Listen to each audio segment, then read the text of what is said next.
নমস্কার বন্ধুরা, বাংলা নিরামিষ রান্না চ্যানেলে সবাইকে স্বাগত। আমার আজকের রেসিপি নিরামিষ চানা মশলা।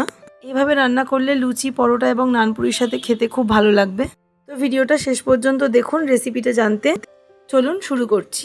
এখানে 250 গ্রাম চানা সারা রাত ভিজিয়ে রেখেছিলাম। 8-10টা সিটি দিয়ে এটাকে ভালো করে সিদ্ধ করে নিয়েছি। প্রথমেই আমি 2 চামচ চালমগজ একটা মিক্সির মধ্যে দিয়ে দিচ্ছি। এটাকে ভালো করে পেস্ট করে নেব। চালমগজের পেস্টটা রেডি হয়ে গেছে, একটা বাটিতে ঢেলে রাখছি। ওই মিক্সির মধ্যেই নিয়ে নিচ্ছি কয়েক টুকরো আদা আর 1 চামচ জিরে গুঁড়ো। এটাকেও ভালো করে পেস্ট করে নিচ্ছি। এবার কড়াইতে দিয়ে দিলাম পরিমাণ মতো সর্ষের তেল। এর মধ্যে 2টো তেজপাতা এবং 2টো শুকনো লঙ্কা ফোড়ন দিলাম। এর মধ্যে এবার দিয়ে দিচ্ছি ছোট চামচের 1 চামচ কাশ্মীরি লঙ্কা গুঁড়ো। কাশ্মীরি লঙ্কা গুঁড়োটা প্রথমেই তেলের মধ্যে দিলে খুব ভালো একটা কালার আসে। এবার খুব ভালো করে সব কিছু মিশিয়ে নিচ্ছি। এইবার এর মধ্যে দিয়ে দিচ্ছি আদা জিরে বাটার পেস্ট। একটু মশলা ধোয়া জল দিচ্ছি।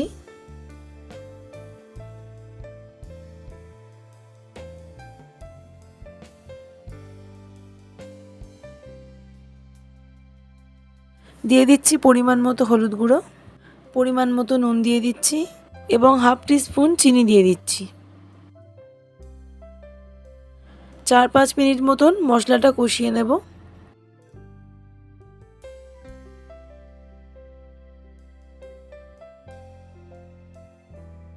দিয়ে দিচ্ছি অল্প পরিমাণ লাল লঙ্কার গুঁড়ো,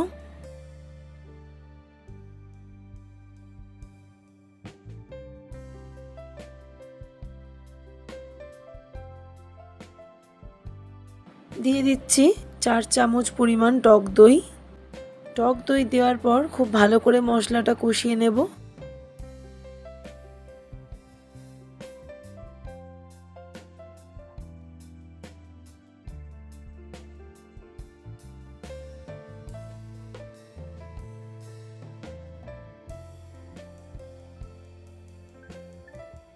এইবার এতে দিয়ে দিচ্ছি সানরাইজের চানা মশলার প্যাকেট।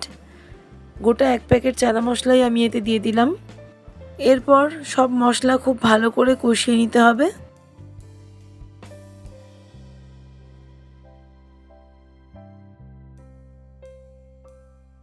এইবার এতে দিয়ে দিচ্ছি চারমগজের পেস্ট। সব মশলাগুলো 2 থেকে 3 মিনিট ভালো করে কষিয়ে নিচ্ছি।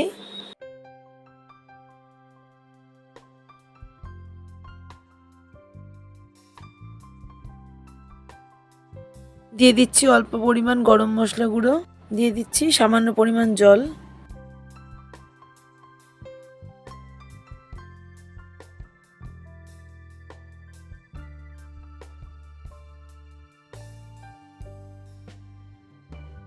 মশলাটা খুব ভালো করে কষানো হয়ে গেছে। এবার এতে সিদ্ধ করা চানাটা দিয়ে দিচ্ছি। সব কিছু খুব ভালো করে মিশিয়ে নিচ্ছি।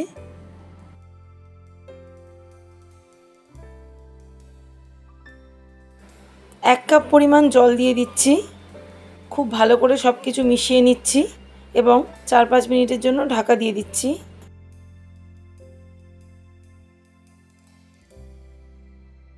5 মিনিট হয়ে গেছে, ঢাকা খুলে দিচ্ছি। এবার আমি এতে দিয়ে দিচ্ছি অল্প পরিমাণ কাসুরি মেথি আর দিয়ে দিচ্ছি 1 টেবিল চামচ বাটার।